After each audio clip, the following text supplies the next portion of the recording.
Kira Okonkwo had exactly 3 rules for surviving her year abroad in Seoul. 1. Keep your head down. 2. Don't get involved with locals beyond surface-level friendships. 3. Under no circumstances fall for anyone. She'd made it 11 months without breaking a single one. The problem with rules is they only work until they don't. The call came at 1:47 a.m. on a Tuesday. Kira was deep in sleep, dreaming about her mother's jollof rice, when her phone exploded with sound. She grabbed it reflexively, still half unconscious. Hello. Kira. The voice was male, young, panicked. Kira, I need help. She sat up, recognition cutting through the fog. Minjun? What's wrong? I'm hurt. There was a fight and I can't go to a hospital. Please. I don't have anyone else. Every logical part of her brain screamed to hang up. Minjun was her language partner, nothing more. Sweet kid, 22, studying English literature. They met twice a week at coffee shops to practice conversation. She didn't know him well enough for whatever this was. Minjun, if you're hurt, you need medical attention. Call an ambulance. I can't. His breathing was ragged. My brother will kill me if this gets official. Please, Kira. I just need somewhere safe for a few hours. Your brother. It's complicated. Please. She should have said no. Should have hung up and blocked his number. Should have remembered rule number 2. Instead, she heard herself say, "Where are you?" 20 minutes later, she was standing outside a convenience store in Itaewon, watching Minjun stumble toward her car. Blood soaked through his white shirt. His lip was split. One eye was swelling shut. Jesus Christ. She rushed to help him, her medical training from those 2 years she'd spent volunteering at her uncle's clinic kicking in automatically. What happened to you? Later. Can we just go? She got him into the passenger seat and drove back to her small apartment in Mapo, her mind racing. This was insane. This was dangerous. This was exactly the kind of complication she'd sworn to avoid. But looking at Minjun, barely holding himself upright, she couldn't turn away. Her apartment was a studio, cramped but clean. She helped him to the couch and went for her first aid kit. Tell me what happened, she said, cutting away his ruined shirt. The damage underneath made her stomach turn. Bruised ribs, multiple contusions, what looked like a knife wound on his side, shallow but angry. I was at a club. Got into it with some guys. They didn't like that I was there. Why not? Territory thing. He winced as she cleaned the knife wound. I wasn't supposed to be in that part of town. Kira's hand stilled. Territory? Minjun, what are you involved in? Nothing. I'm not involved in anything. But my brother is. Your brother. He runs things. In certain areas. I'm supposed to stay out of it, but I don't always listen. He tried to smile then groaned. I really fucked up this time. Kira pressed gauze to his side, her mind working through implications she didn't want to face. When you say he runs things, I mean he runs things. Protection, distribution, information, all the things people need when they can't go to the police. Your brother is a criminal. My brother is a businessman who operates outside traditional systems. Minjun's voice held an edge of defensiveness. And he's going to lose his mind when he finds out about this. Then why call me? Why not call him? Because he would have killed the guys who did this. And then killed me for being stupid enough to get jumped. You were safer. Safer. The word hung in the air, heavy with irony. She finished bandaging him in silence, her hands moving on autopilot while her thoughts spiraled. This was exactly the kind of mess she'd come to Seoul to escape. Drama. Violence. Men with dangerous connections. I need you to leave in the morning, she said finally. I'll help you tonight, but tomorrow you find somewhere else to recover. I understand. Minjun's eyes were already closing. Thank you, Kira. You're a good person. She wasn't sure about that.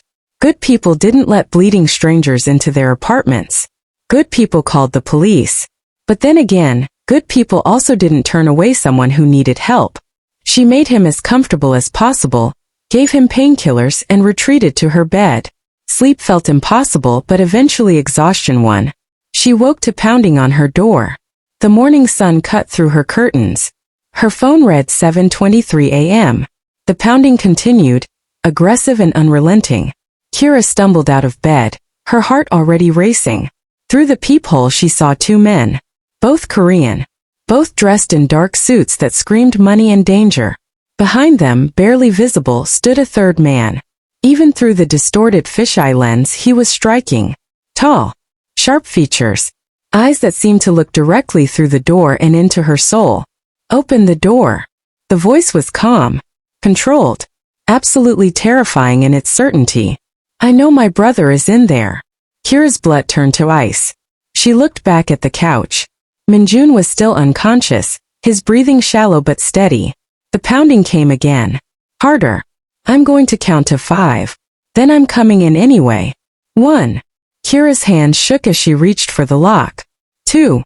This was it. This was the moment her carefully constructed, drama-free life exploded. 3. She opened the door. The two men in suits moved to enter, but the third man, the one whose voice had counted down her remaining seconds of peace, held up a hand. They stopped instantly. He stepped forward. Close he was devastating. Sharp jaw. Dark eyes that missed nothing. The kind of face that belonged in fashion magazines except for the edge of danger that clung to him like cologne. His gaze moved past her, landed on Minjun, and something flickered in his expression. Relief mixed with fury. You're Kira. Not a question. Yes. I'm Dae. Minjun's brother. His eyes returned to her, assessing. Thank you for taking care of him. Now step aside. It should have been that simple. She should have moved. Should have let him collect his injured brother, and leave her life as quickly as he'd entered it. Instead she said he needs rest. He shouldn't be moved yet. Dae's eyebrow lifted slightly. I have doctors. Better than whatever you did. I'm sure you do. But moving him now could reopen his wounds.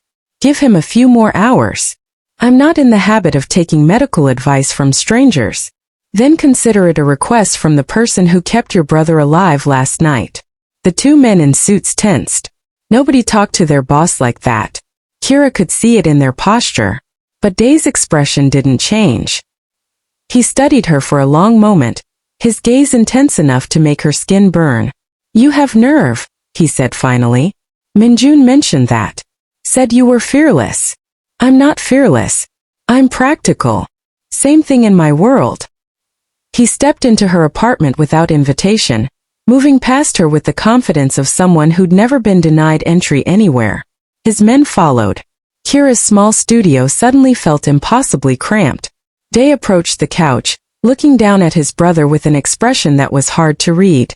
Anger definitely, but underneath it something that might have been fear. What happened? He asked quietly. He said he got into a fight.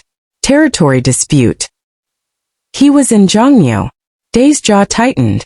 I told him to stay out of that district. He mentioned that. And yet he went anyway because my brother has the self-preservation instincts of a suicidal moth. He turned back to her. Did he tell you who I am? What I do? He said you're a businessman. That's diplomatic. His smile was sharp. I run the majority of organized operations in 5 districts of Seoul. Protection, information, distribution.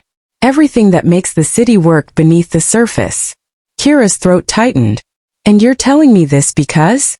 Because you helped my brother knowing what he is, which means you're either very brave or very stupid. I'm trying to determine which.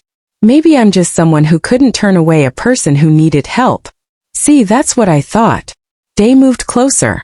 Close enough that she could smell his cologne, something expensive and dark. But then I looked into you. Kira Okonkwo, 25. Master's student in International Relations at Korea University. Nigerian. Here on a scholarship. Top of your program. No criminal record. No debt. No connections to any organization in Seoul or abroad. Her skin prickled.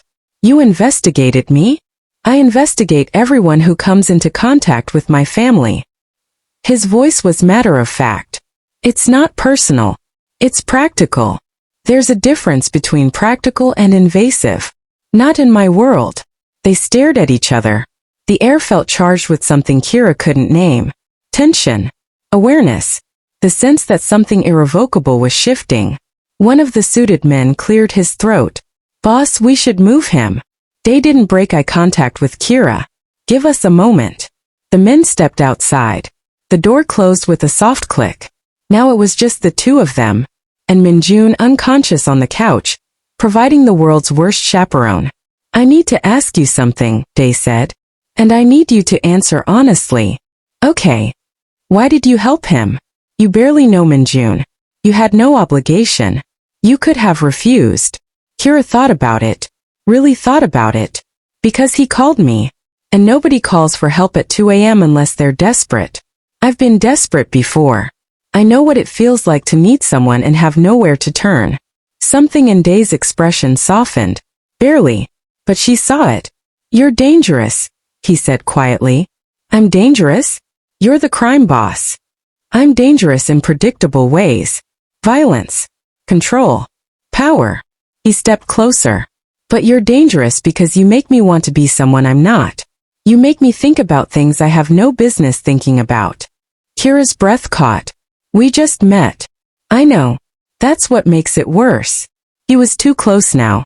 Close enough that she could see the gold flecks in his dark eyes. Close enough that she could feel the heat radiating off him. I should go, she managed. Yes, he agreed. You should. Neither of them moved. The moment stretched taut as a wire. Kira's heart hammered against her ribs. Every instinct screamed at her to step back, to put distance between herself and this man who represented everything she'd sworn to avoid. But she didn't move. And neither did he. Finally, Minjun groaned from the couch, breaking the spell. Day stepped back immediately, his expression shifting back to neutral control. Thank you for your help, he said formally. My men will take Minjun somewhere safe. You won't be bothered again. Okay. He moved toward the door then paused. Can I ask you one more thing?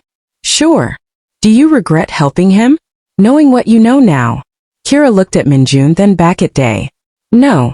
I don't regret it. You should. His voice was soft. Almost sad. Because now you're on my radar. And nothing good comes from being on my radar. Then he was gone. His men returned, carefully loading Minjun onto a stretcher they'd apparently brought with them. Within 5 minutes her apartment was empty again.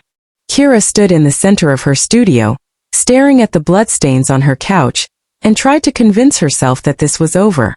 That day wouldn't come back. That she could return to her carefully constructed, drama-free existence.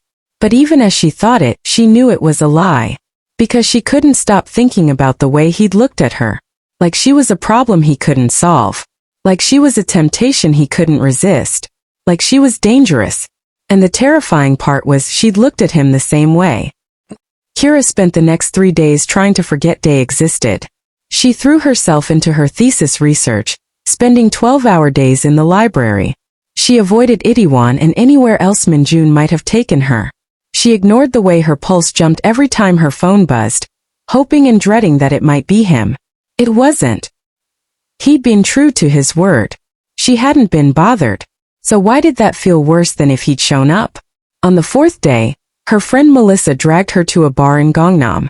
You've been a hermit, Melissa declared, applying lipstick in the bathroom mirror. American, studying fashion, and absolutely incapable of taking no for an answer. It's Friday night. We're going out. End of discussion. I have work to do. You always have work to do. Come on, live a little. So Kira found herself in a sleek, expensive bar that was definitely above her student budget, nursing a drink and watching Melissa flirt with a table of Korean businessmen. The place was packed. Music pulsed. Conversations blurred together into white noise. Kira was contemplating escape when she felt it. That prickle of awareness. That sense of being watched. She turned. Across the bar, sitting in a private booth elevated above the main floor, was Day. He was surrounded by men in suits, clearly in the middle of a business meeting. But his eyes were on her. Their gazes locked. Kira's breath stopped. She should look away. Should pretend she hadn't seen him. Should grab Melissa and leave immediately. Instead she held his stare. A slow smile crossed his face. Not friendly. Not safe. The smile of a predator who just spotted prey. He said something to the men at his table. They nodded and left. Then he stood and walked toward her. The crowd parted for him without seeming to realize they were doing it. People moved on instinct, sensing danger, creating a path. He stopped in front of her. "This is unexpected," he said. "I didn't know this was your bar. Every bar in this district is my bar." His eyes traveled over her, taking in the simple black dress Melissa had forced her to wear. "You clean up well." Is that supposed to be a compliment? It's an observation. Melissa appeared at Kira's elbow, her eyes wide. Hi. I'm Melissa, Kira's friend." Day barely glanced at her. "You should go back to your businessmen." It wasn't a suggestion. Melissa looked at Kira, clearly torn between curiosity and self-preservation. Kira gave her a small nod. "It's fine. Go." Once they were alone, or as alone as two people could be in a crowded bar, Day leaned against the wall beside her. "You've been avoiding my calls," he said. "You haven't called me." "I meant hypothetically. If I had called, you would have avoided them." "Probably." "Why?" Kira took a sip of her drink, buying time. "Because you're dangerous. Because I have rules. Because I came to Seoul to study, not to get involved in whatever world you live in." "Smart rules." "I thought so." "So why are you still standing here?" The question hung between them. Why was she still standing there? Why hadn't she walked away the second she saw him? Why did every cell in her body lean toward him instead of away? "I don't know," she admitted. "That makes two of us." He signaled the bartender, who appeared instantly. "Another round for her. And whatever her friend is drinking." "You don't have to do that." "I know. I want to." The drinks appeared. Expensive. Top shelf. Kira stared at her fresh glass. "What do you want from me, Day?" "Honestly, I don't know. I've been asking myself the same question for 4 days. And I've come up with several answers. None of them appropriate." Heat flooded through her. "We barely know each other." "I know. That's what makes this complicated." He turned to face her fully. "I don't do this, Kira. I don't chase women. I don't think about them constantly. I don't rearrange my schedule hoping to accidentally run into them. This wasn't accidental. Does it matter?" She should be angry. Should be offended that he'd somehow orchestrated this meeting. Instead, all she felt was a dangerous flutter of excitement. "I have rules," she repeated, more to herself than to him. "Rules are meant to be broken. Not these rules. These rules keep me safe." "Safe is overrated." He leaned closer. "Safe is boring. Safe doesn't make your heart race or your skin burn or your thoughts scatter." "Stop." "Why?" "Because you're doing it right now. Making my heart race. Making me forget why this is a terrible idea." His smile widened. "Good.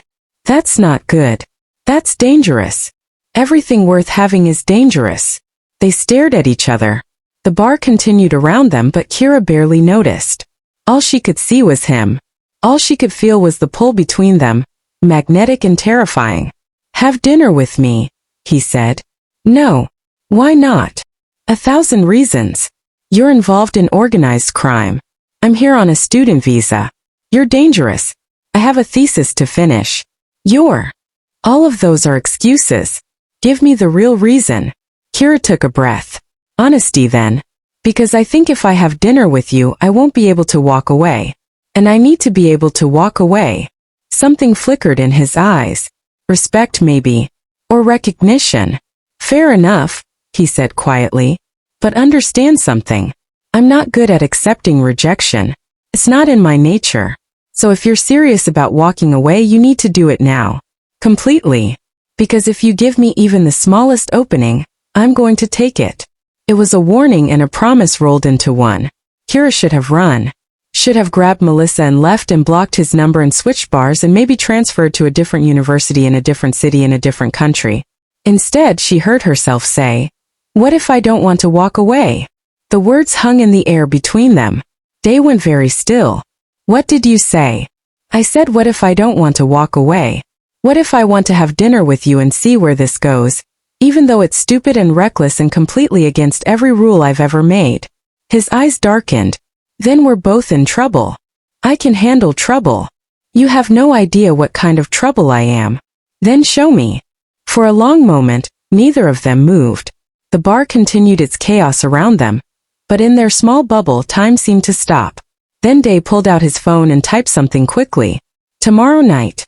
7 o'clock. I'll pick you up from your apartment. How do you know I'll be there? Because you just said yes. He pocketed his phone. And because I think you're curious about what happens next. Just like I am. He was right. Damn him, he was right. One dinner, she said. That's all I'm agreeing to. One dinner, he agreed. But his smile said he knew it wouldn't stop there. He left then, disappearing back into the crowd with the same effortless grace he'd arrived with. Kira stood frozen, her drink forgotten, her mind racing.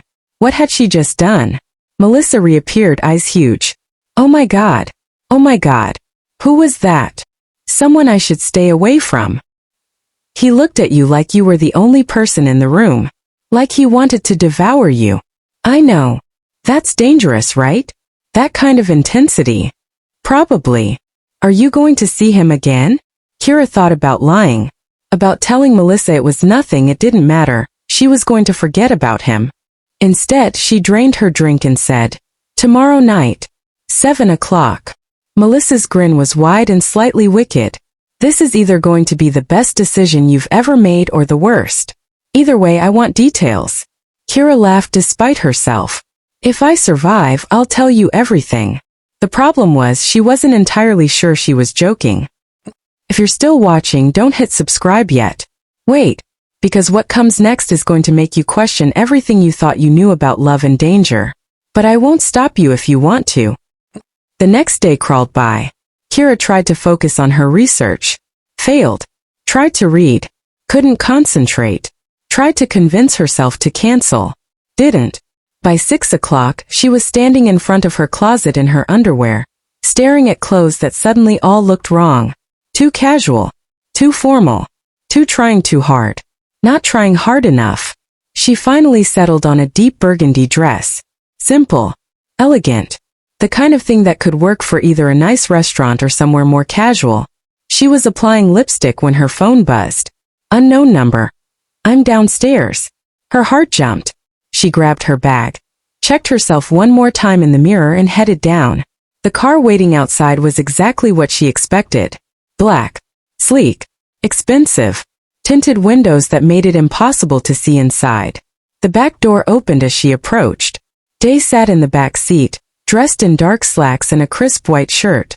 Simple. But on him devastating. You came, he said as she slid in. You sound surprised. I was 50-50 on whether you'd change your mind.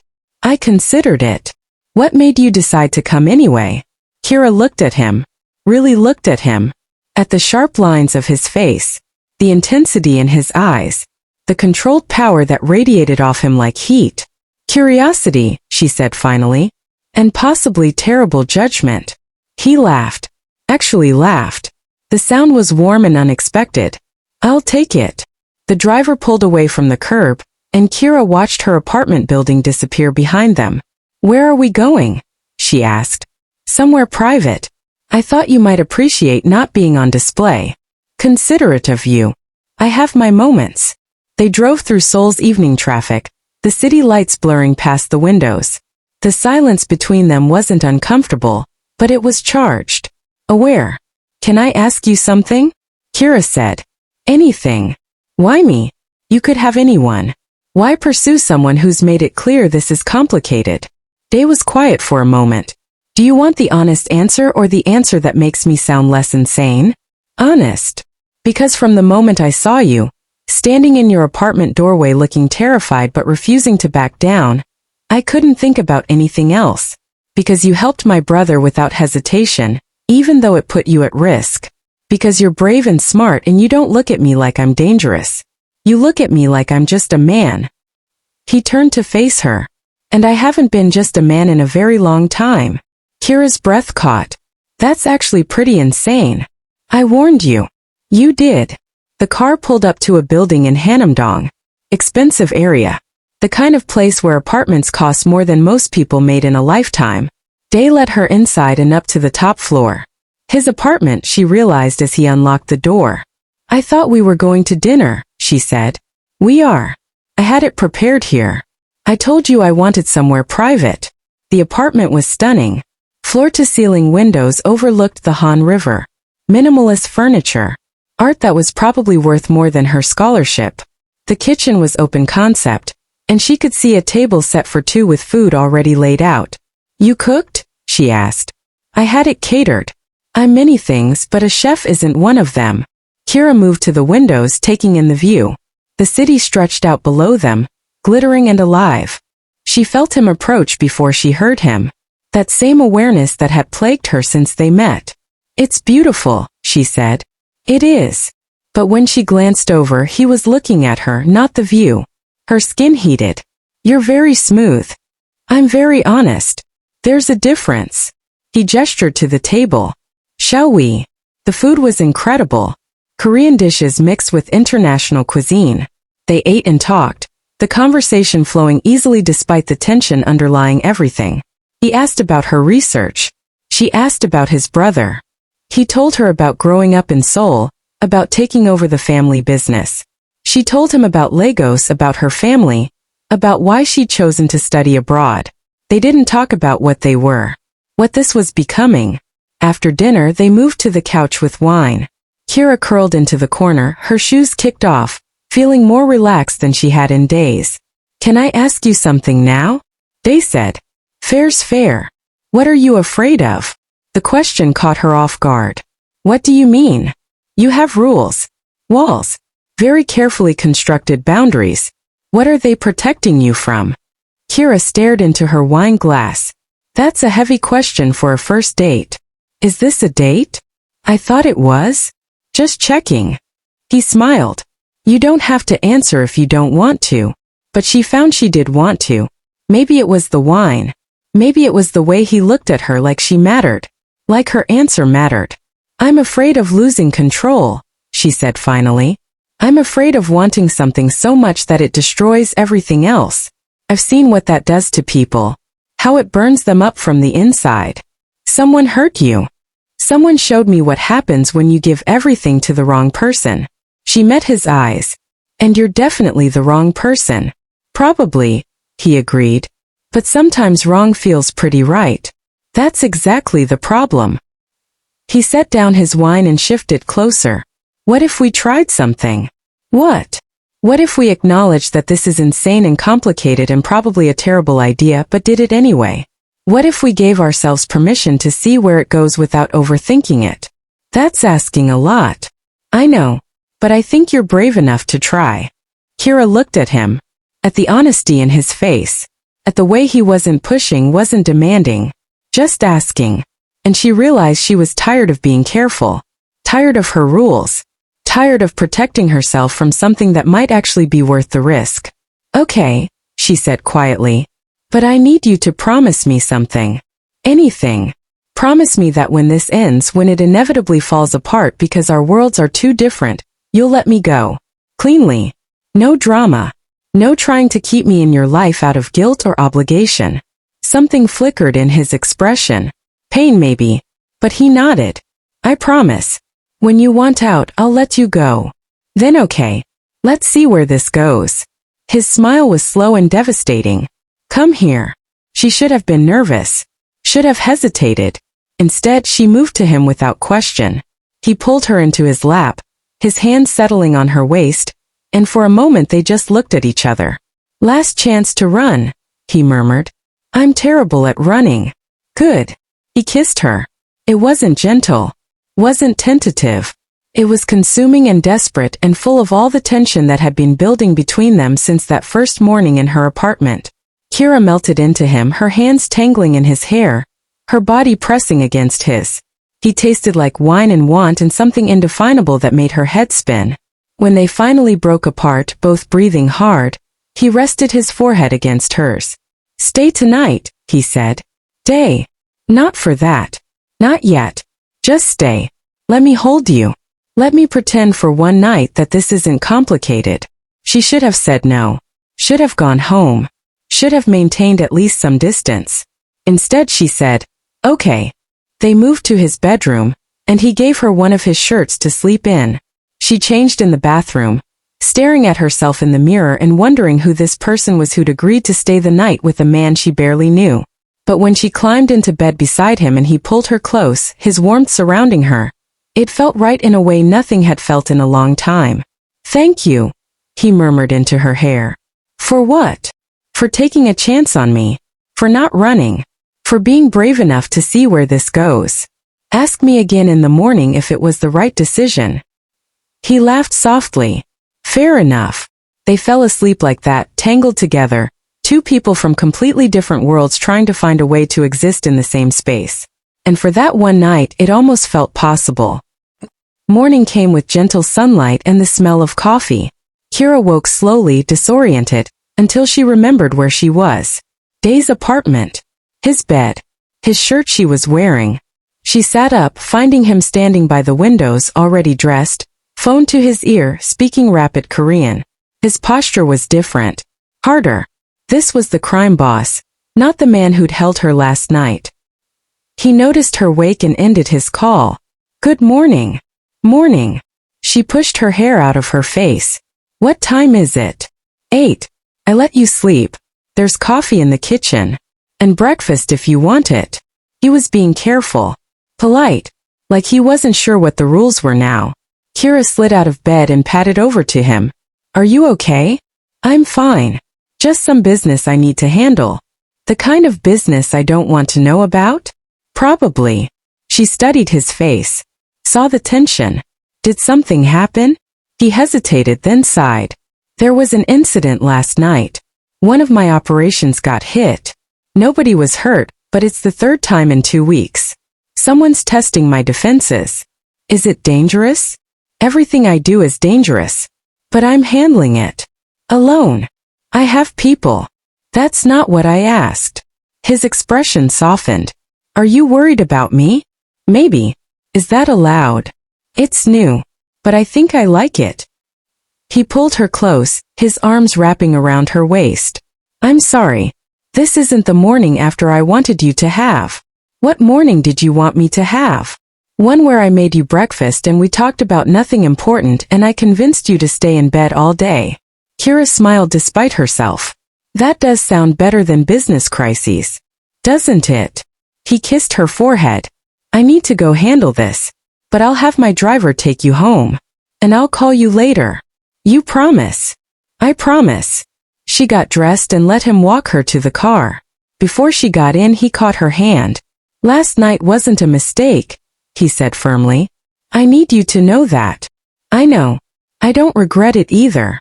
"Good." He kissed her quick and firm. "I'll see you soon."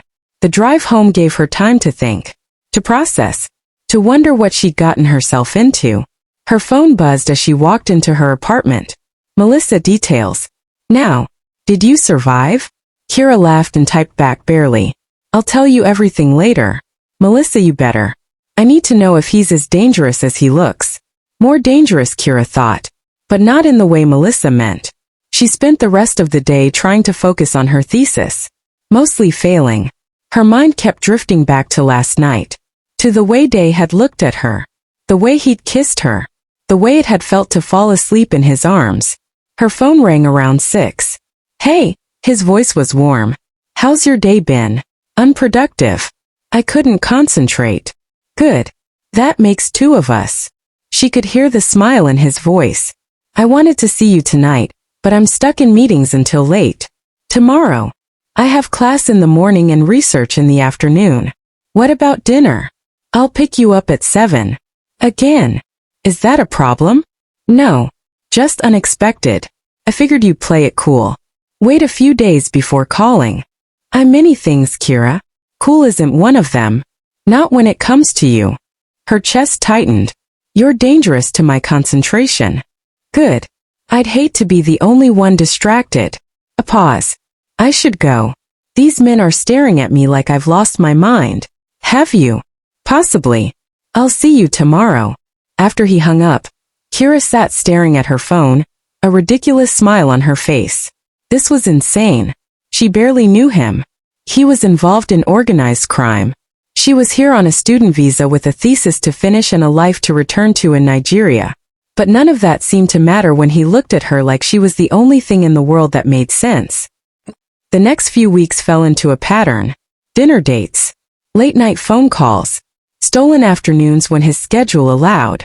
Kira kept expecting the novelty to wear off, for the intensity to fade, for reality to crash back in. It didn't.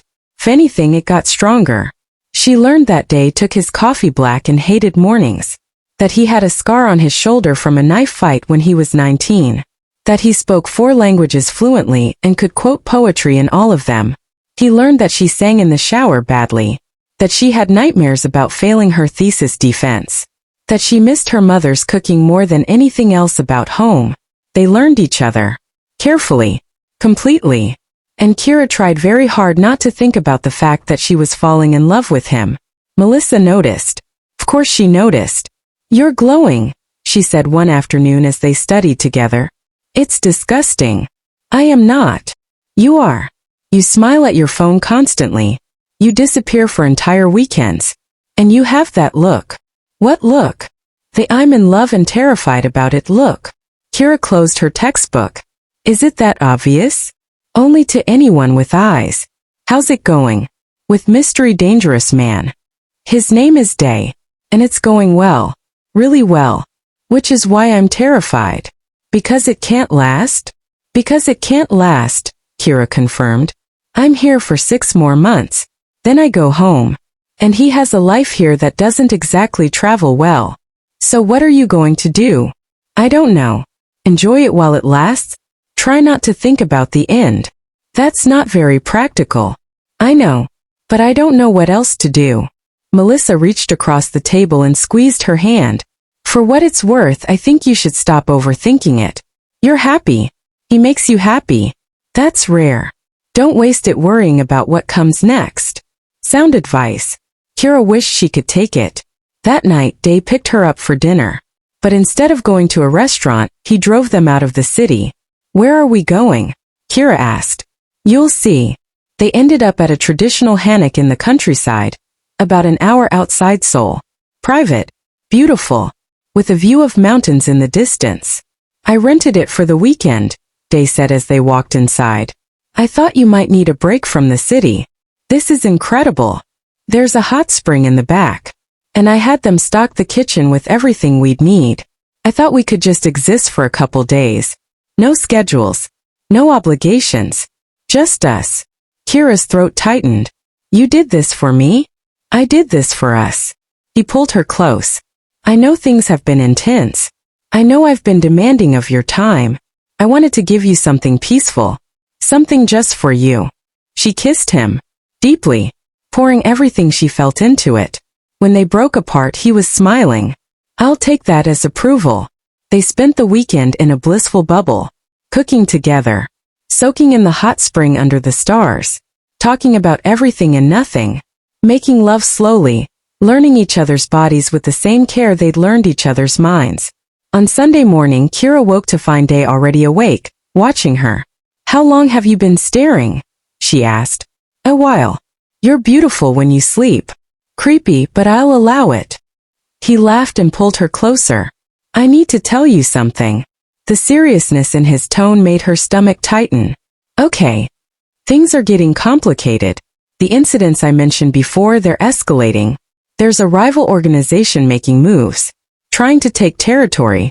It's going to get messy before it gets better." "Are you in danger?" "I'm always in danger. But yes, more than usual." He cupped her face. "I'm telling you because you deserve to know.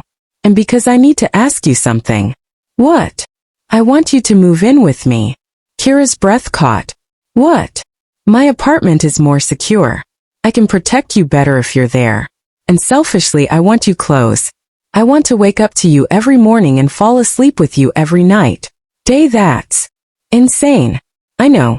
We've only been together a few weeks. It's too fast. But nothing about us has been conventional. And I don't care about timelines or what's normal. I care about keeping you safe. I care about not wasting a single moment we have together." Kira's mind raced. This was crazy. This was moving too fast. This violated every rule she'd ever made. "What about Jaiwon?" she asked, stalling. I haven't even met him since that first night. He's been out of the country, but he'll be back next week, and I've told him about you. He wants to meet you properly. You told your brother about me? Of course I did. You're important to me. He should know. Important. The word settled over her like a blanket. I need time to think about it, she said finally. Disappointment flickered in his eyes, but he nodded. Take all the time you need. But Kira, understand something. Whether you move in or not, you're part of my life now. You're part of my world. And that means I'm going to protect you whether you like it or not. I can take care of myself. I know you can. But you shouldn't have to. Not alone. They drove back to Seoul in comfortable silence. But Kira's mind wouldn't stop spinning. Move in with him. Let herself be completely absorbed into his world. Give up the last pretense of independence. It was terrifying. It was also tempting. That week she tried to focus on her thesis, on her classes, on maintaining some semblance of normalcy. But on Wednesday everything changed. She was leaving the library around 9 when she noticed them. 2 men, following her, not even trying to hide it. Her heart started to race. She pulled out her phone and called Day. There are men following me, she said without preamble. 2 of them. They've been behind me since I left the library. Where are you? His voice was sharp, alert, near campus, heading toward the subway. Don't get on the subway. Stay in public. I'm sending someone now. 5 minutes. Day, I'm scared. I know, baby. I know. Just stay where there are people. Stay on the phone with me. She ducked into a convenience store, her hands shaking. Through the window she could see the men waiting outside. They're still there, she whispered. 2 minutes. Promise. Just breathe. A black car pulled up. Miho got out, and Kira nearly sobbed with relief. I see him, she told Day. Miho's here. Good. Go with him. I'll meet you at home. Home. His apartment. Not hers. Miho ushered her into the car. His expression grim. Are you hurt? No. Just shaken. The boss is going to lose his mind. I noticed. They drove to Day's apartment in tense silence. When they arrived, he was waiting in the lobby. The second he saw her, he pulled her into his arms. You're okay, he breathed. You're safe. I'm fine. I promise. He pulled back, his hands framing her face. This is exactly what I was afraid of. They're targeting you to get to me. Who are they? I don't know yet. But I will. His jaw was tight. And when I find out, I'm going to make sure they never come near you again. The cold certainty in his voice should have scared her. Instead, it made her feel protected. I can't keep living like this, she said quietly, looking over my shoulder, wondering when someone's going to grab me. I know. That's why you're moving in. Tonight. No more discussion. Day. No. His voice was firm. I let you have time. I let you think about it. But after tonight, that's over. You're staying here where I can protect you. Where you're safe. I'm not negotiating on this. She should have been angry at his high-handedness. Should have insisted on her independence. But standing there, still shaking from fear, all she felt was relief. Okay, she whispered. Okay. His expression softened. Okay. I'll move in. You're right. I can't keep pretending this isn't dangerous. I can't keep acting like I'm not part of your world. He kissed her. Hard and desperate. I'll send people to pack your things. You're not leaving this building until everything's handled. You're being dramatic. I'm being smart. There's a difference. That night, while his people collected her belongings from her apartment, Kira sat on Day's couch and tried to process what was happening. She was moving in with him. After less than a month of dating, moving into the home of a crime boss because rival organizations were targeting her. This was not how she'd imagined her year abroad going. Day sat beside her, pulling her close. Are you okay? I don't know. This is a lot. I know.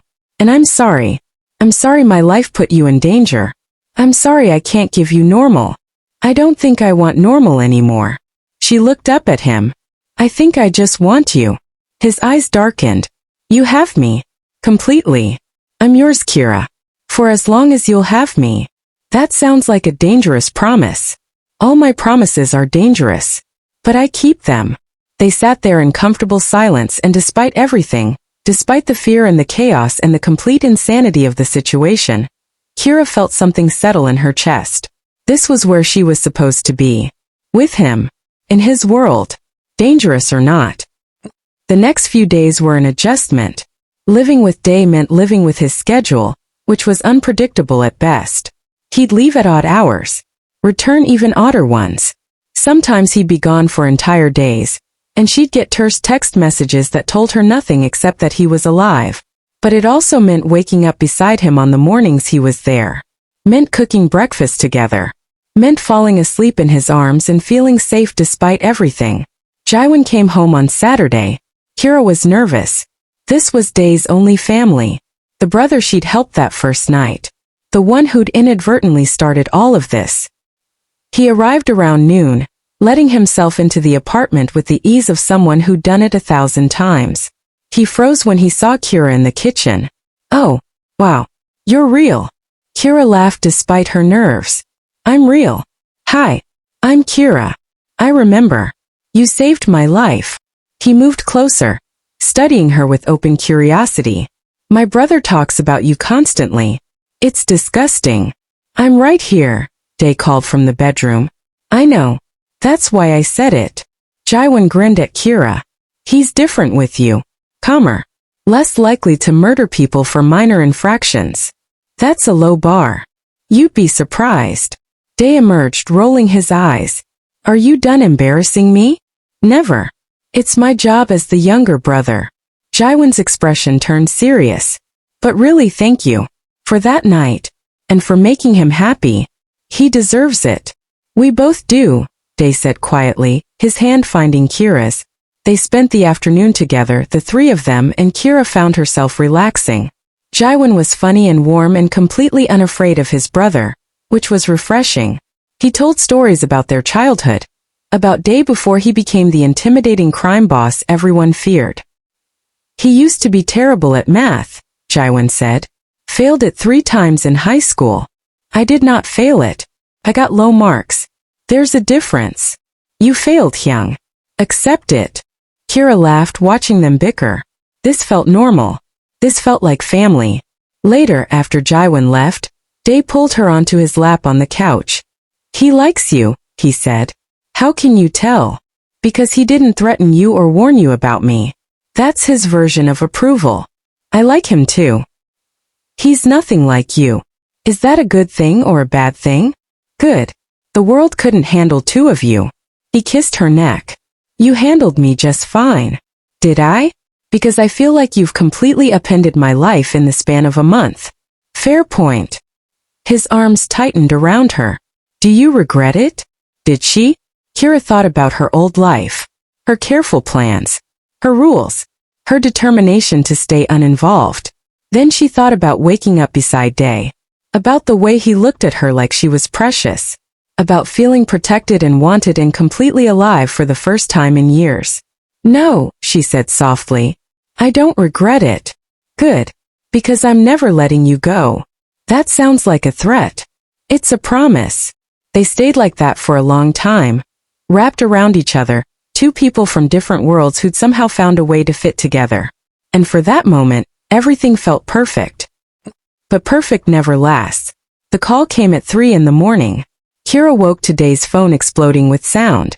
He grabbed it, his body going tense as he listened. "When?" A pause. "How bad?" Another pause. "I'm on my way." He was out of bed instantly, pulling on clothes. "What's wrong?" Kira asked, sitting up. "One of my warehouses was hit. They took everything. Product, cash, everything." "Who?" "I don't know yet. But I'm going to find out." He came to her, kissing her quickly. "Stay here. Don't leave the apartment. Miho's outside. If anything happens, you call me immediately." "Dae, be careful." "I will. I love you." The words hung in the air between them. He'd never said that before. Neither had she. "I love you too," she whispered. His eyes blazed. Then he was gone. Kira sat in the empty apartment, her heart pounding, those 3 words echoing in her head. He loved her. And and she loved him. And somehow that made everything more terrifying, because now she had something to lose. Still here. I warned you this would get complicated, but if you want to see how far they're willing to go for each other, maybe hit that subscribe button. Or don't. Your choice. Just like it's Kira's choice to stay or run. And we both know which one she's going to pick. Dawn came without day. Kira tried to sleep. Couldn't. She paced the apartment, checking her phone every 30 seconds, willing it to ring. 7. She finally got a message. Day, I'm okay. Still handling things. Be home soon. Not good enough. She called him. Hey. His voice was rough with exhaustion. Did you sleep? No. Are you really okay? I'm fine. Tired. Angry. But fine. Who did it? A long pause. Remember I told you about rival organizations? It was them. The Jade Serpents. They've been pushing for months, and last night they finally made their move. What are you going to do? What I have to. His voice hardened. They crossed a line. Now I cross one back. Day. I know what you're going to say. Be careful. Don't do anything stupid. Come home safe. A pause. I will. Promise. But I need. She cleaned him under the hot water, washing away the evidence of whatever he'd done.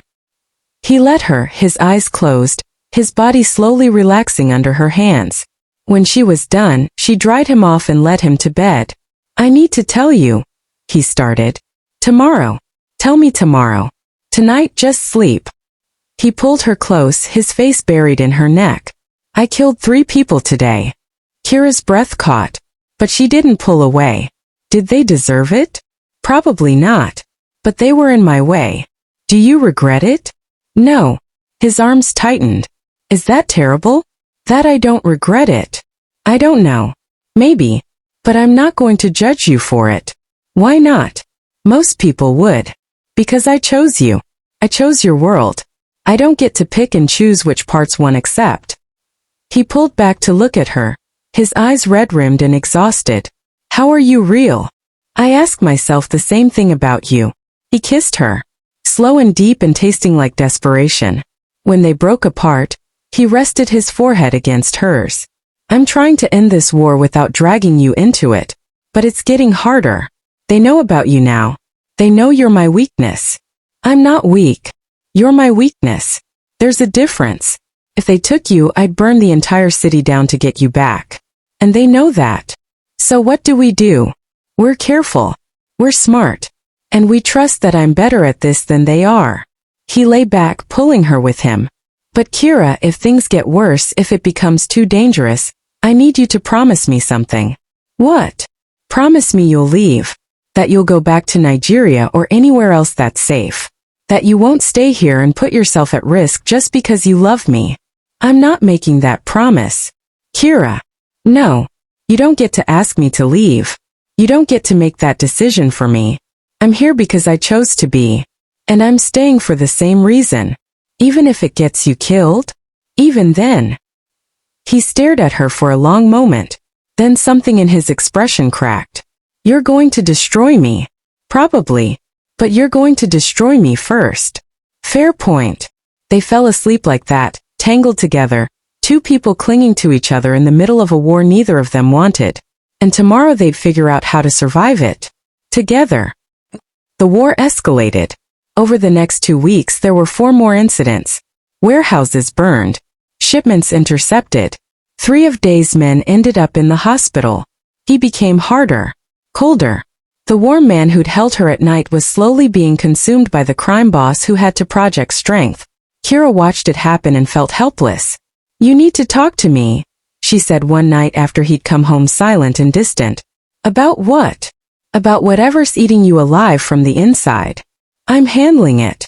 You're not handling it. You're bottling it up and eventually you're going to explode.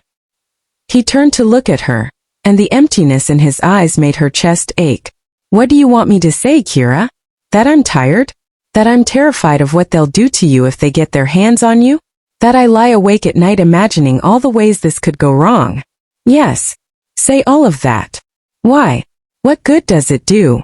Because it reminds you that you're human. That you're not just the role you play. He laughed, the sound bitter. I stopped being human a long time ago. That's not true. Isn't it? I've killed 12 people in the last 2 weeks. 12. Some of them I knew. Some of them had families. But I did it anyway because that's what this world requires. Kira moved to him, taking his face in her hands. You're still human. You're still the man who rents hammocks for weekends and quotes poetry and watches me sleep like a creep. That man is a luxury I can't afford right now. Then I'll afford him for you. I'll remind you who you are when you forget. That's what people who love each other do. His eyes closed. I don't deserve you. Probably not. Lucky for you, I'm staying anyway.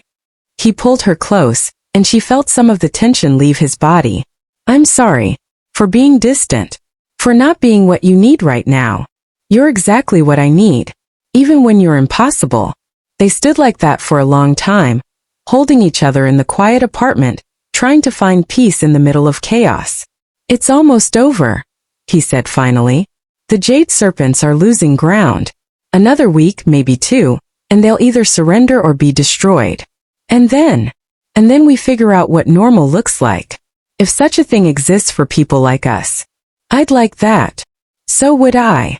But even as he said it, Kira felt a chill run down her spine. Like something was coming. Something they weren't prepared for. She pushed the feeling aside and let herself be held, choosing to believe that love would be enough to see them through. Even though part of her knew it might not be. The end came on a Tuesday. Kira was at the university library working on her thesis when her phone rang. Unknown number. She almost didn't answer. But something made her pick up. Hello. Kira Okonkwo. The voice was male. Korean. Speaking English with careful precision. You and I need to talk. Her blood turned cold. Who is this? My name is Choi Sung. I lead the Jade Serpents. And I have a proposition for you. Every instinct screamed at her to hang up. To call Day immediately. But curiosity and fear kept her on the line. I'm not interested in anything you have to say. Not even if it could end this war? Not even if it could keep Day alive. Her hand tightened on the phone. What do you want? A meeting. You and me. Somewhere public. Somewhere safe. I just want to talk. Why would I meet with you?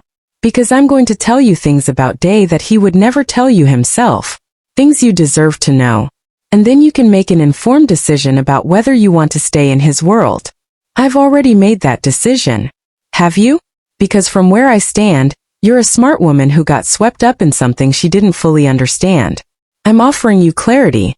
And possibly a way out. I don't need a way out. Don't you? His voice was almost kind. Meet with me. 1 hour. If you still want to stay with him after, I'll respect that. But at least you'll have all the information. And if I refuse? Then this war continues. More people die. Including eventually Day. Is that what you want? Kira's mind raced. This was obviously a trap. Obviously manipulation. But what if it wasn't? What if this man actually had information she needed? Where and when? Tomorrow. 2 p.m. The cafe near Korea University.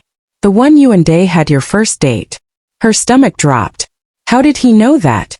I'll think about it. Don't think too long. Time is running out for all of us. He hung up. Kira sat frozen, her thesis forgotten, her mind spinning. She should tell Day. Should let him handle this. That would be the smart thing. The safe thing. But something stopped her. What if Choi Sung was right? What if there were things about Day she didn't know? Things that would change everything? She thought about it all night. Lying beside Day while he slept, watching him, trying to reconcile the man she loved with the dangerous stranger everyone else saw. By morning she'd made her decision. She was going to the meeting. And she was going alone. The cafe was crowded. Students studying. Couples on dates. Normal people living normal lives. Kira sat at a corner table, her heart pounding, checking the exits, wondering if she'd made a terrible mistake. At precisely 2 p.m. a man approached. He was younger than she expected. Maybe 40. Handsome in a cold way. Dressed in an expensive suit. Everything about him screamed controlled danger. Kira. Thank you for coming. He sat across from her without asking. I'm Sung. I know who you are. And you're terrified. I understand. But you're safe here. I give you my word. The word of a crime boss. How reassuring. He smiled. I like you. I see why Day is so taken. Get to the point. What did you want to tell me? Sung pulled out a folder. Have you ever wondered how Day built his empire? How a man barely 30 controls half of Seoul? I assumed he inherited it. He did. But he expanded it through methods that even in our world are considered extreme. He opened the folder. This is a list of everyone he's killed or ordered killed in the last 5 years. 53 names. Some were enemies. Some were rivals. Some were just inconvenient. Kira's stomach turned as she looked at the list. Why are you showing me this? Because I want you to understand who you're with. Number 17. Park Min-seo. She was a journalist investigating corruption. Day had her killed because she was getting too close to his operations. You don't know that he. Number 31. Kim Dae-young. He was a police officer who refused to take bribes. Day framed him for murder. The man killed himself in prison. Stop. Number 47. Lee Soo-yoon. She was Day's girlfriend before you. She wanted out. He let her go, but then had her followed for the rest of her life. She lives in terror every day, knowing that if she ever talks, she and everyone she loves will die. Kira felt sick. Why are you telling me this? Because you deserve to know. Because Day is a monster, Kira. And he's very good at making people forget that. But love doesn't change what someone is. It just blinds you to it. So what's your proposition? Let you kill him and the war ends. No. My proposition is this. Leave him. Go back to Nigeria. Finish your degree somewhere safe. And I end this war without bloodshed. Day gets to keep his empire. I get to keep mine. Everyone wins. Except me. I lose him. Do you? Or do you escape before he destroys you like he's destroyed everyone else who's gotten close? Kira stared at the folder. At the names. At the evidence of violence she'd known existed but hadn't wanted to see. He loves me, she said quietly. I don't doubt that. But Day's love is possessive and consuming and ultimately fatal. Ask Lee Soo-yoon. If you can find her. She changes her name every 6 months.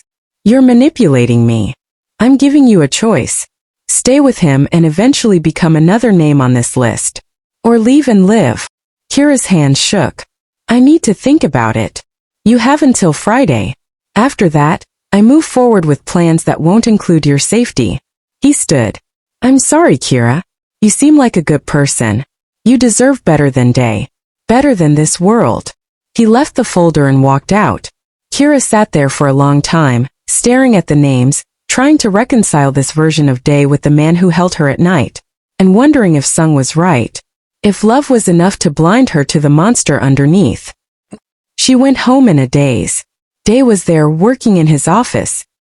He looked up when she entered, his expression softening. Hey, how was the library? Fine. The lie tasted bitter. You okay? You look pale. Just tired. He came to her, pulling her close. You're working too hard. Take a break tonight. Let me make you dinner. This was the man she knew. The one who cooked and worried and held her like she was precious. But was it real?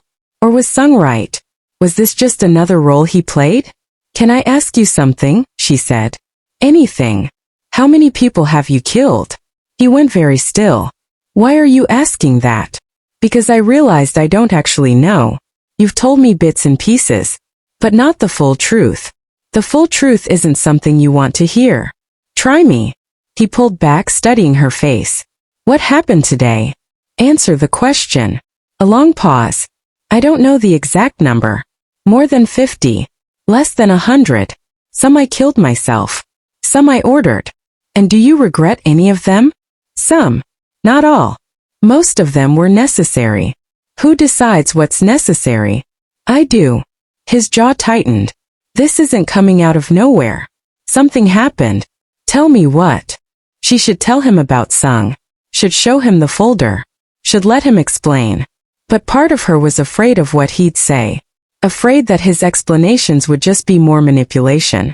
I just needed to know, she said finally. Kira. I'm tired. I'm going to lie down. She left him standing there, confusion and worry etched on his face. In the bedroom, she pulled out the folder Sung had given her, looked at the names again, tried to see them as people, not just entries on a list. Her phone buzzed. Unknown number. A message. Sung Friday. Your choice. His world or your life. Kira stared at the message and realized she had no idea what she was going to choose. Thursday passed in tense silence. Day knew something was wrong. He watched her constantly, trying to figure out what had changed. But Kira couldn't bring herself to tell him, because if she told him about Sung, he'd either confirm everything or convince her it was lies. And she didn't know which answer she was more afraid of. Friday morning, Day left early. I have meetings all day, he said, kissing her forehead. But I'll be home for dinner. We need to talk. About what? About whatever's been eating you alive for the last 2 days. After he left, Kira sat on the couch and made her decision. She was going to leave. Not because she didn't love him, but because Sung was right about one thing. She couldn't keep living in this world. Couldn't keep pretending that love was enough to make the violence okay. She packed a bag, called the airline, booked a flight for that evening. Then she sat down and wrote Day a letter. She tried to explain. About meeting Sung. About the folder. About realizing she wasn't strong enough for this life. She told him she loved him. That she always would. But that loving him wasn't the same as being able to stay. She was sealing the envelope when she heard the door open. Too early. He wasn't supposed to be home until tonight. She rushed out of the bedroom and found Day standing in the living room. Blood on his shirt. His expression carved from stone. You met with Sung, he said flatly. Kira's breath caught. How did you? I have eyes everywhere. Did you really think you could meet with my enemy, and I wouldn't know? His voice was cold, controlled, terrifying in its calmness. What did he tell you? It doesn't matter. It matters. He stepped closer. What did he tell you, Kira? She lifted her chin, refusing to back down. He told me about the people you've killed. About the journalist. The police officer. About Lee Seo-yoon. Something flickered in his eyes. And you believed him. Did you kill them? Some of them. Yes. The journalist? A pause. Yes. The officer? Yes. Lee Seo-yoon. Do you have her followed? His jaw tightened. Yes. Kira felt something crack in her chest. So it's all true. The facts are true. The context is missing. He moved closer. The journalist wasn't just investigating corruption. She was going to expose operations that would have gotten hundreds of people killed. I gave her a choice. She refused. So you had her murdered. I protected my people. What about the officer? He was working with a rival organization, feeding them information, using his badge to destroy us from the inside. I didn't frame him. I revealed what he was actually doing. And Lee Seo-yoon? Day's expression turned pained. I let her go. But yes, I have her watched. Because she knows things that could get her killed if the wrong people found out. I'm not stalking her. I'm protecting her. From what? From people like Sung who would use her to get to me. Kira wanted to believe him. Wanted his explanations to erase the doubt Sung had planted. But she kept seeing that folder. Those names. Why didn't you tell me about her? She asked quietly. About your ex. About what happened. Because it was over. Because it didn't matter. It matters if you're still controlling her life. I'm not. He stopped, running a hand through his hair. This is exactly what Sung wanted. To make you doubt me. To drive a wedge between us. Then give me a reason not to doubt you. I love you. Isn't that enough? No. The word came out broken. Love isn't enough when I'm terrified of what you're capable of. When I look at you and see someone who could have me killed if I became inconvenient. You think I would hurt you? His voice cracked. After everything, you think I'm capable of that? I think you're capable of justifying anything if you tell yourself it's necessary.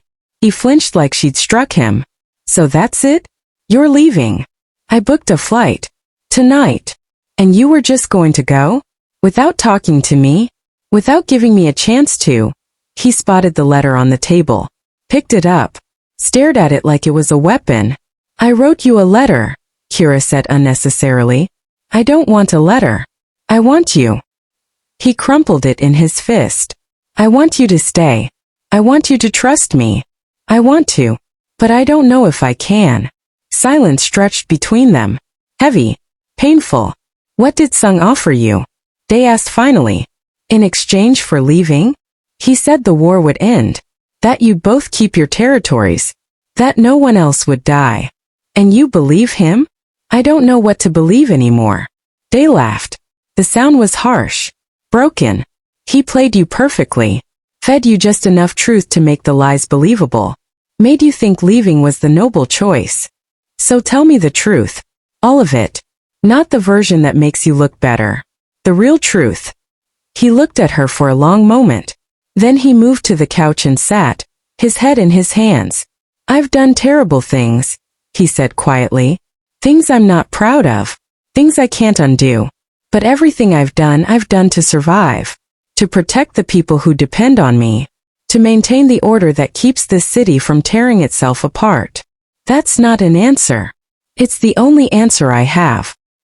He looked up at her. Yes, I killed the journalist. Yes, I destroyed the officer. Yes, I watched Seo Yoon because I can't let her go completely. I'm not a good man, Kira. I've never claimed to be. Then why should I stay? Because I love you more than I've ever loved anyone. Because you make me want to be better.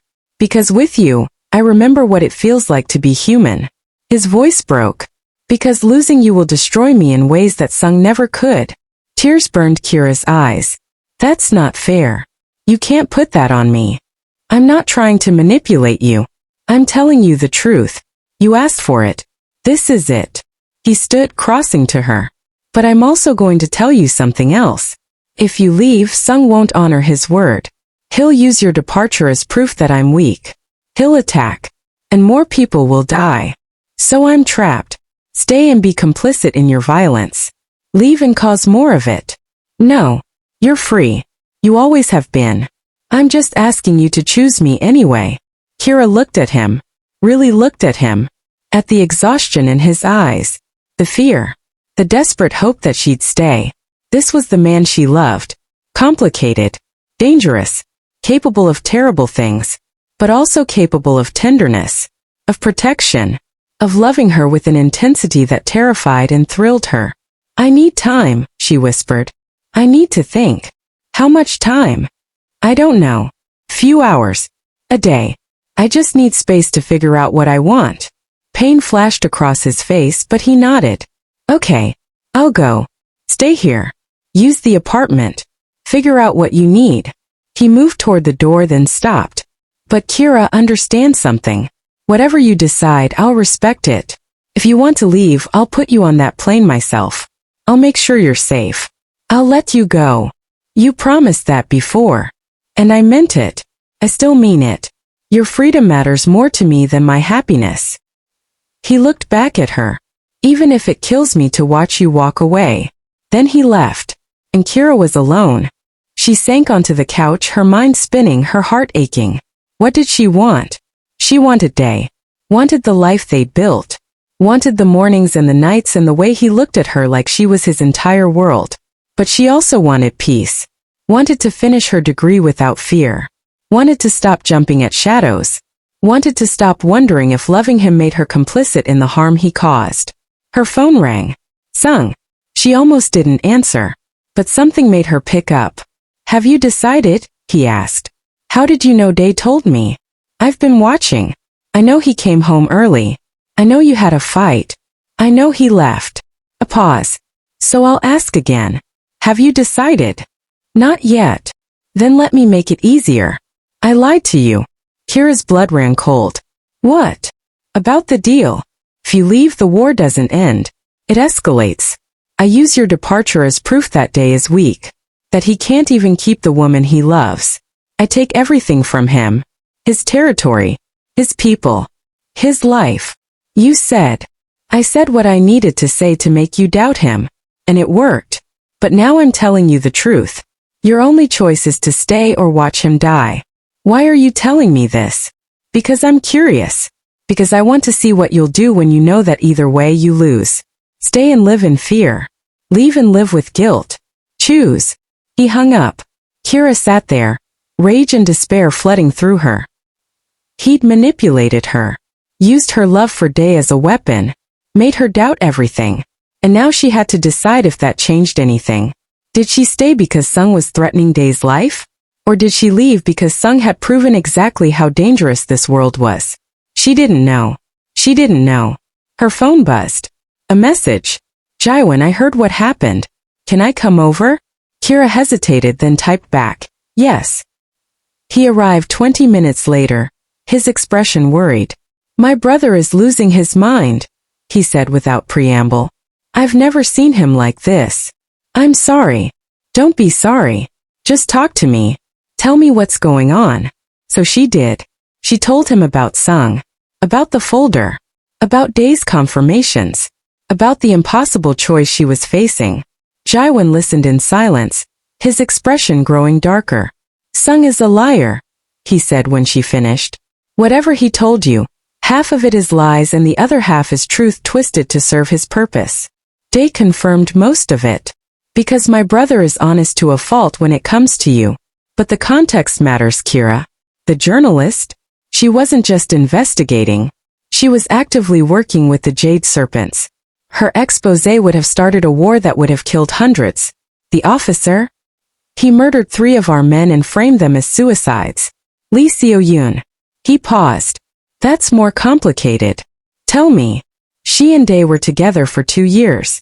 She knew what he was. Accepted it. But then her family found out. They gave her an ultimatum. Him or them. She chose them. Day let her go. But her family has connections to one of Sung's allies. If Sung found out what she knows, he'd use her. Or kill her. The surveillance isn't control. It's protection. Kira's head spun. How do I know you're not lying too? You don't. You have to choose who to trust. Your boyfriend of a month who's shown you nothing but love and honesty.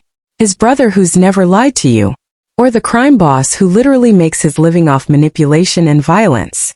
It's not that simple. Yes, it is. Jaewon sat beside her. Look, I'm not going to pretend my brother is perfect. He's not. He's done terrible things. He'll do more terrible things. But he loves you, Kira. Really loves you. I've never seen him like this with anyone. And I think you love him too. I do. But loving him means accepting this life. The violence. The danger. The constant fear. It does. And only you can decide if he's worth it. What would you do? If you were me? Jaewon smiled sadly. I'd ask myself one question. Do I feel more alive with him or without him? And then I'd choose accordingly. After he left, Kira sat in the quiet apartment and asked herself that question. Did she feel more alive with Day? Yes. Every moment with him was vibrant, terrifying, exhilarating, real in a way nothing else had ever been. But being alive also meant being at risk. Meant accepting that the man she loved was capable of violence. Meant living in a world she didn't fully understand. Could she do that? Could she stay? The door opened. Day stood in the entrance, his expression carefully neutral. I know I said I'd give you space, he said. But I couldn't stay away. I needed to see you. Even if it's to say goodbye. Kira looked at him. At the man who turned her carefully constructed life upside down. The man who terrified and thrilled her. The man she loved despite every logical reason not to. And she made her choice. I'm not leaving, she said quietly. His expression cracked. What? I'm not leaving. I'm staying. With you. Kira. I'm not saying it's going to be easy. I'm not saying I'm comfortable with everything you do. But I'm saying that I choose you. I choose this. I choose us. He crossed the room in 3 strides, pulling her into his arms. Are you sure? No. I'm terrified. But I'm sure about you. About us. He kissed her. Desperate and deep and full of relief. I love you, he breathed. I'll spend the rest of my life proving you made the right choice. You better. They held each other in the quiet apartment. 2 people who'd chosen each other despite every reason not to. And somewhere in the city Sung smiled. Because whether Kira stayed or left, he'd already won. He'd proven that Day could be manipulated through the woman he loved. And that was information worth having. The next morning Day was different. Lighter. Like a weight had been lifted. They had breakfast together, and he told her his plan. I'm going to end this, he said. Not with more violence. With negotiation. I'm going to meet with Sung. Offer him a deal he can't refuse. What kind of deal? Territory. I'll give him 2 districts. In exchange he leaves you alone. He leaves us alone. You'd give up territory for me? I'd give up everything for you. He took her hand. This war has gone on long enough. It's time to end it. What if he refuses? He won't. Because I'm going to make him an offer that benefits both of us. That's how you end wars. Not by winning. By making peace more profitable than conflict. When? Today. This afternoon. Fear gripped her. Alone. With my people. But yes, I'll be in the room with him. He saw her expression. I'll be fine. I promise. That's what people say right before everything goes wrong. Then come with me. Kira's eyes widened. What? Come with me. To the meeting. Let Sung see that his manipulation didn't work. That we're stronger together than apart. It'll throw him off balance. That's insane. Everything about us is insane. But it works. He squeezed her hand. Come with me. Show him what real partnership looks like. And against every logical instinct, Kira found herself nodding. Okay. I'll come. His smile was brilliant. You're incredible. I'm out of my mind. Same thing. The meeting was set for 3 p.m. at a neutral location. An abandoned warehouse in Yeongdongpo that neither organization claimed. Dae's men secured the perimeter first. Checked for weapons. Set up surveillance. When they arrived, Sung was already there with his own men. He raised an eyebrow when he saw Kira. Interesting choice, he said. Bringing her here. She's my partner. She should be part of this. Partner. Sung's smile was cold. Is that what we're calling it? What's your answer? Dae asked, cutting through the posturing. 2 districts. Full control. In exchange for peace. And what guarantee do I have that you'll honor it? My word. And hers. Dae nodded at Kira. We both want this war over. We're both willing to compromise. Sung studied them. You've changed, Dae. The man I knew would never give up territory. The man you knew didn't have anything worth protecting more than territory. Ah. Love. Sung's expression was unreadable. The great equalizer. The great weakness.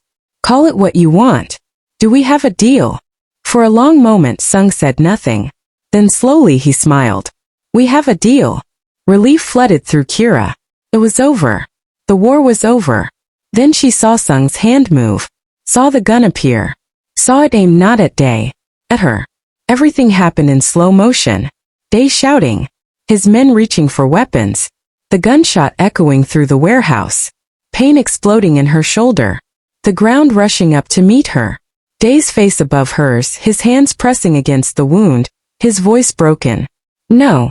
No, no, no. Stay with me. Kira, stay with me. She tried to speak. Couldn't. The world was going dark around the edges. The last thing she heard before everything faded was Dae's voice. Raw with anguish. I'll kill him. I'll kill them all. Just stay with me. Please. Then darkness. Kira woke to beeping. Sterile white. The smell of antiseptic. A hospital. She tried to move and gasped at the pain in her shoulder. Don't. A hand caught hers. Dae's voice, rough with exhaustion. Don't move. You're okay. You're safe. She turned her head. He sat beside the bed, his eyes red-rimmed, his face haggard. What happened? Her voice was a croak. Sung shot you. The bullet went through your shoulder. Missed everything vital. You've been out for 18 hours. 18. She tried to sit up and immediately regretted it. I said don't move. But his hands were gentle as he helped her settle back. The doctors say you'll be fine. Full recovery in a few weeks. Sung. Dae's expression went cold. Dead. Along with everyone who was with him. I kept my promise. What promise? That if anything happened to you, I'd burn them all down. His voice was flat. Empty. The jade serpents don't exist anymore. I dismantled the entire organization in 12 hours. Kira stared at him. You started a war. I ended one. There's a difference. Day. Don't. His voice cracked. Don't tell me it was wrong. Don't tell me I should have shown mercy. He shot you. He tried to kill you right in front of me. I don't regret what I did. I'm not saying you should regret it. I'm saying I'm worried about you. His laugh was bitter. You got shot and you're worried about me? Yes. He closed his eyes. This is my fault. I brought you to that meeting. I put you in danger. If you had died. But I didn't. You almost did. Another inch and that bullet would have hit your heart. He looked at her, and the anguish in his eyes broke her. I can't do this anymore, Kira. I can't put you at risk. I can't watch you almost die because of me. Her stomach dropped. What are you saying? I'm saying you were right. You should leave. Go back to Nigeria. Finish your degree somewhere safe. Live a life that doesn't involve guns and warehouses and getting shot. No. Kira. No. You don't get to make that decision for me. Not after everything. I'm trying to protect you. By pushing me away? That's not protection. That's cowardice. He flinched. Maybe I am a coward. But I'd rather be a coward than watch you die. I'm not dying. I'm here. I'm alive. And I'm choosing to stay. You don't understand. I understand perfectly.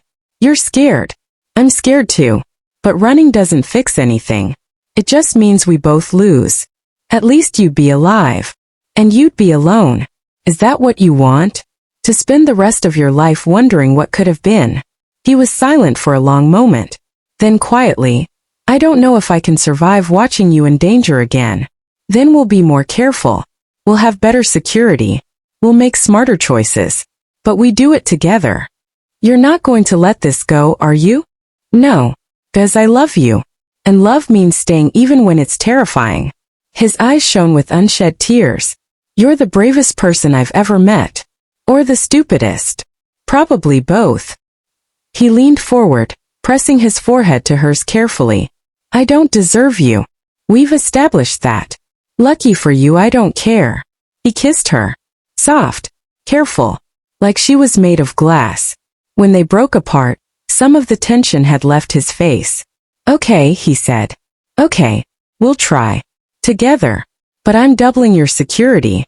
And you're never going to another meeting with me. And. Day. What? Shut up and hold my hand. He did. And they sat like that in the quiet hospital room, two people who'd survived the worst and chosen each other anyway. It wasn't a happy ending. It was just an ending that felt like it could become something more. A beginning. Fragile and uncertain and absolutely terrifying. But theirs. 3 months later, Kira stood in front of her thesis committee, defending her research with confidence she'd earned through fire. Day sat in the back row, trying to look casual and failing completely. Jaiwan beside him, grinning at his brother's obvious nerves. When she finished, when the committee congratulated her on a job well done, Day was the first one on his feet, applauding like she'd just won a Nobel Prize. Outside, he pulled her into his arms. I'm so proud of you. It's just a master's degree. It's everything. You survived a gunshot, a crime war, and me. And you still finished. You're incredible. So what happens now? Now. He smiled. Now we figure out the rest. Together. I have 6 months left on my visa. So we apply for an extension. Or we figure something else out. I'm not letting you go, Kira. Not now. Not ever. That sounds like a threat.